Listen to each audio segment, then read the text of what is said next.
বাগেরহাট আসলে 4টি আসন ছিল, 3টি আসন কখনোই ছিল না। 30শে জুলাই 2025 সালে ইলেকশন কমিশন অন্যায়ভাবে একটা খসড়া প্রজ্ঞাপন দিয়েছিল।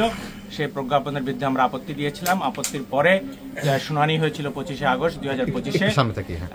শুনানির পরে ওনারা 4 সেপ্টেম্বর গেজেট প্রকাশ করেছিল। সেখানে বাগেরহাটে একটা সিট কেটে দিয়েছিলেন ওনারা।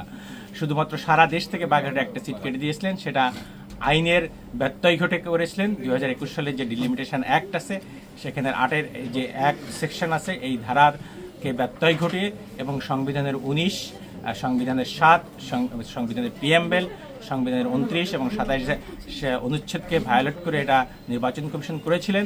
কনস্টিটিউশনাল সুপ্রিমেসি আমাদের দেশটা।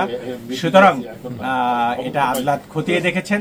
খতিয়ে দেখে আদালত মনে করেছেন যে সিদ্ধান্ত দিয়েছেন নির্বাচন কমিশন, সেটা আইনের ব্যত্যয় ঘটিয়ে দিয়েছেন।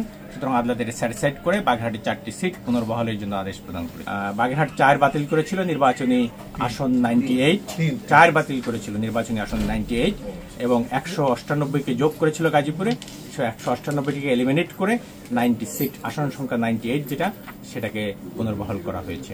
এবং আদালত আরও বলেছেন, যেহেতু আইনে আছে, যদি ডিলিমিটেশন অনুযায়ী নির্বাচন না করা যায় তাহলে মানে ইমিডিয়েট আগে নির্বাচনে যেভাবে ছিট ছিল সেভাবে নির্বাচন করতে হবে। সুতরাং গাজীপুরে 2024 সালে নির্বাচনের সময় যে বিন্যাসটা ছিল সেভাবে নির্বাচন হবে। এবং বাগেরহাটে 2024 সালে যে 4টে সিট ছিল, বাগেরহাট সদর এবং কচুয়া মিলে বাগেরহাট 2, মোল্লারহাট, চিতলমারি, ফকিরহাট মিলে বাগেরহাট 1, রামপাল, মোংলা মিলে বাগেরহাট 3 এবং মোরেলগঞ্জ, শরণখোলা মিলে বাগেরহাট 4। এইভাবে নির্বাচন হবে আগামী দিনে। শিয়া বাটার ও ভিটামিন ই সমৃদ্ধ লিলি বিউটি সোপ, তারুণ্যময় উজ্জ্বল ত্বকের জন্য। রিমার্ক